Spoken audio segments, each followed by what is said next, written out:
Major League Baseball has submitted their initial proposal for the Players Association for the new collective bargaining agreement. What are the finer details? And I'll give you my thoughts. Let's get into it.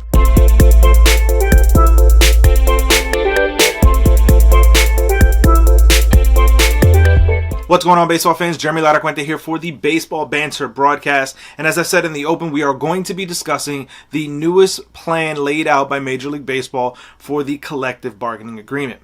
Now, as we know, the current deal is set to expire on December 1st. And if we don't get something resolved by the start of the next spring training season, we'll likely be looking at a strike or delay of play. But let's look into the new proposal that Major League Baseball is offering. So it's being reported by Ken Rosenthal and Evan Drellick of The Athletic that Major League Baseball has proposed a lower threshold for taxes on teams, with teams subject to a 25% tax on anything above $180 million. There will also be 3 additional tax brackets, making a total of 4 brackets that you could fall into. And obviously the tax rate that you'll pay, the penalty that you'll pay, will increase as you head up those levels. Now, one of the other aspects of this, and which is what I most wanted to speak about, was the fact that Major League Baseball proposed, almost as a compensation prize, as part of this deal that they're offering, is that there would be a salary floor of $100 million. Now, just for comparison's sake, the current CBA contains 3 tiers of luxury tax penalties. For the 2021 season, the first tier begins at $210 million with a 20% tax, going up to $230.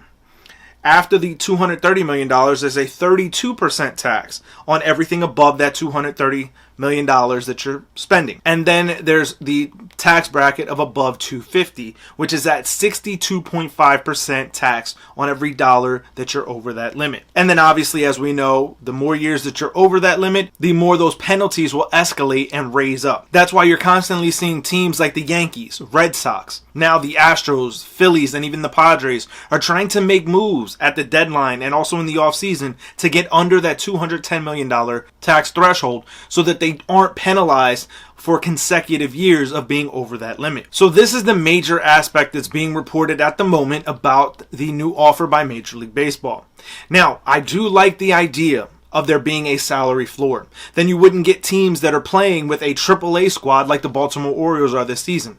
The fact is that Baltimore, playing the way that they are, at the time of this recording, they're negative 222 runs in the run differential column. They're on a 14-game losing streak and have a current record of 38-81, and by some marks expect their total season win count to be just above 50. That is a disrespectful showing, if you can call it that, by a major league team.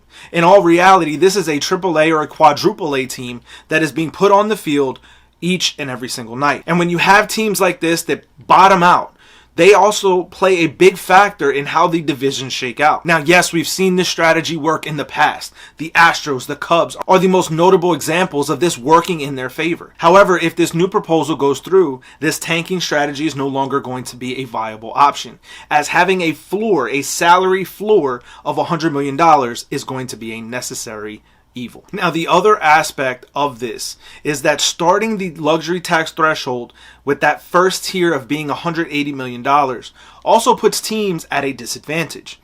Now, yes, when we look at the way that the luxury tax threshold is currently being used by owners, general managers, and the like, it is being used as a salary cap of sorts. They're not trying to exceed that mark and have to pay penalties. We've seen it, heard it, all around Major League Baseball. Now, we know that there's going to be a lot more discussions, a lot more negotiations between the Major League Baseball Players Association and Major League Baseball itself.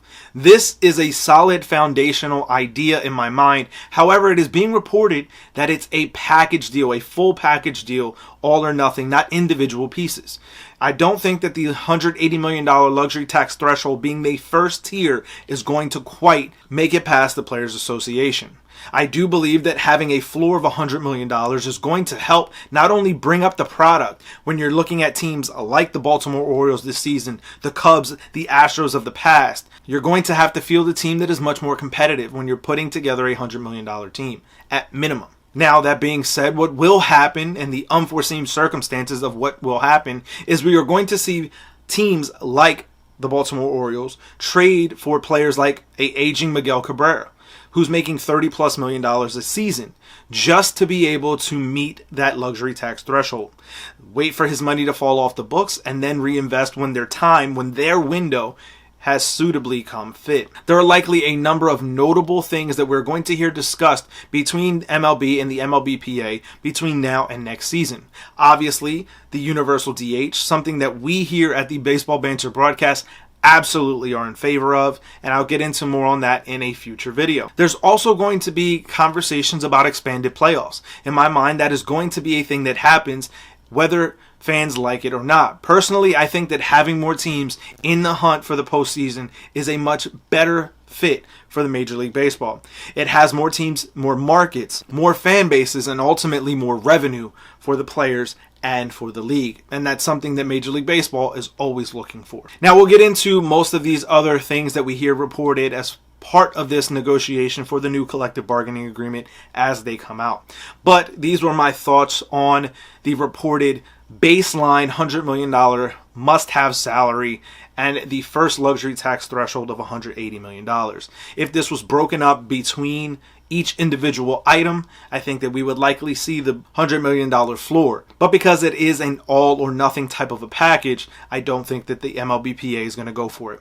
But I want to hear from you guys. Let me know your thoughts down in the comments section below. What are your feelings about the idea of having a salary floor in Major League Baseball, since we essentially already have a salary cap with the luxury tax threshold? Now, if you're new to this Baseball Banter Broadcast channel, we want to thank you for joining us. And if you haven't done so, hit that subscribe button. It does a huge service for us here at the channel. Make sure you check out our sister channels, WeSips, the Laracuente Ledger Network, and the Granted Geek Show. Links to their channels will be down in the show notes below.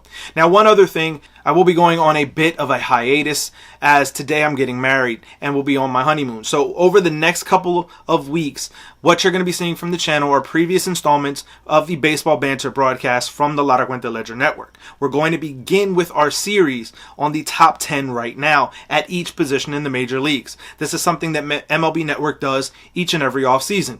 We brought our own list to the table, and that is what you'll be seeing from the channel over the next coming weeks. So I want to thank you guys for tuning in to the Baseball Banter Broadcast channel, and I will be back with new content later this month. So I'll catch you guys with the latest news, notes, or my personal thoughts, theories, and opinions on the game of Major League Baseball. Peace.